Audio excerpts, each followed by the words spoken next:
नमस्कार दोस्तों, motivational story SK में आपका स्वागत है। आइए जानते हैं कौन थे चाणक्य।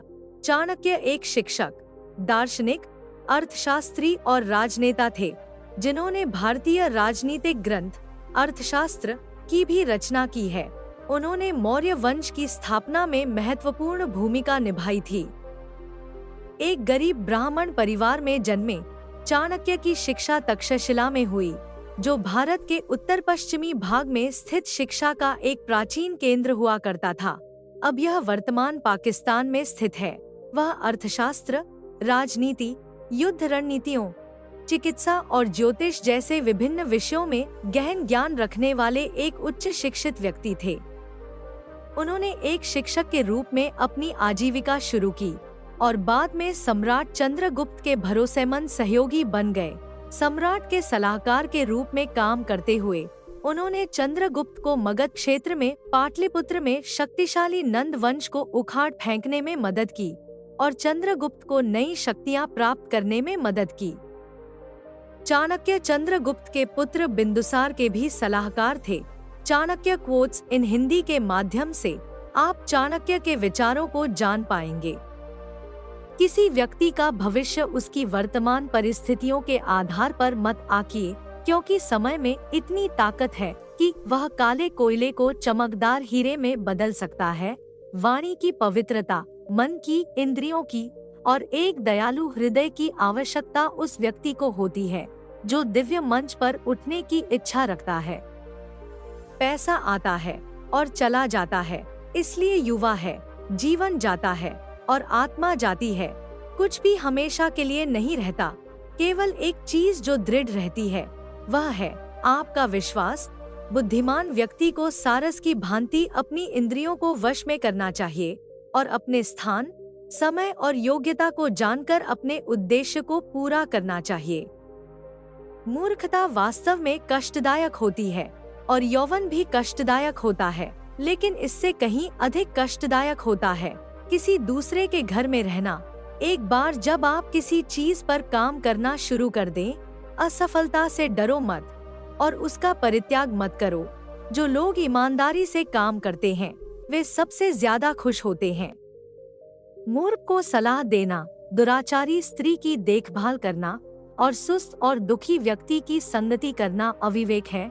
सच्चा मित्र वही है जो आवश्यकता, दुर्भाग्य, अकाल या युद्ध के समय राजा के दरबार में या श्मशान में हमारा साथ न छोड़े। जो कुछ भी करने के बारे में आपने सोचा है, उसे कभी प्रकट न करें, लेकिन बुद्धिमान परिषद द्वारा इसे गुप्त रखें और इसे क्रियान्वित करने के लिए दृढ़ संकल्पित रहें।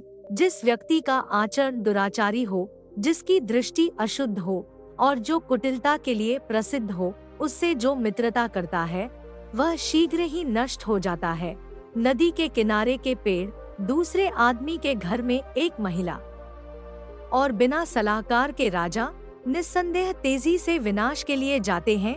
नदियों, शस्त्र धारण करने वाले पुरुषों, पंजों या सींग वाले जानवरों, स्त्रियों और राज परिवार के सदस्यों पर भरोसा न करें। कभी भी ऐसे लोगों से दोस्ती न करें जो हैसियत में आपसे ऊपर या नीचे हों। ऐसी दोस्ती आपको कभी खुशी नहीं देगी। एक बुद्धिमान व्यक्ति अपने बच्चे को सावधानी से पालता है, क्योंकि उच्च मनोबल वाले शिक्षित व्यक्ति को ही समाज में सच्चा सम्मान मिलता है। फूलों की सुगंध हवा की दिशा में ही फैलती है, लेकिन इंसान की अच्छाई हर दिशा में फैलती है। सबसे बड़ा गुरु मंत्र है, कभी भी अपने राज किसी को मत बताना, यह आपको नष्ट कर देगा। दुश्मन का दुश्मन दोस्त होता है। शक्तिशाली मन को कोई नहीं हरा सकता। मनुष्य कर्म से महान होता है, जन्म से नहीं। विनम्रता आत्मसंयम का मूल है। कामवासना के समान विनाशकारी कोई रोग नहीं है। आलसी का कोई वर्तमान और भविष्य नहीं होता। अन्याय से कमाया हुआ धन निश्चित रूप से नष्ट हो जाएगा। जो व्यक्ति अपना लक्ष्य तय नहीं कर सकता, वह जीत भी नहीं सकता। जैसे ही भय निकट आए, आक्रमण करके उसका नाश कर दो। संसार की सबसे बड़ी शक्ति नारी का यौवन और सुंदरता है। अगर सांप जहरीला न भी हो तो भी उसे जहरीला होने का ढोंग करना चाहिए। यह मनुष्य का मन ही है जो उसके बंधन या स्वतंत्रता का कारण है। सच्चा पुत्र आज्ञाकारी होता है, सच्चा पिता प्रेम करने वाला होता है और सच्चा मित्र ईमानदार होता है। जब तक शत्रु की दुर्बलता का पता न चल जाए तब तक उसे मित्रता की दृष्टि से रखना चाहिए। एक मूर्ख व्यक्ति के लिए किताबें उतनी ही उपयोगी होती हैं जितना कि एक अंधे व्यक्ति के लिए आईना। कौशल को छुपा हुआ खजाना कहा जाता है क्योंकि वो परदेश में एक माँ की तरह बचत करते हैं। भगवान मूर्तियों में मौजूद नहीं है, आपकी भावनाएं ही आपका भगवान है। आत्मा तुम्हारा मंदिर है। आप जिस चीज के लायक हैं उससे कम पर कभी समझौता न करें। यह अभिमान नहीं, स्वाभिमान है। इसी तरह के वीडियो देखने के लिए हमारे चैनल को सब्सक्राइब और लाइक शेयर जरूर करें। धन्यवाद।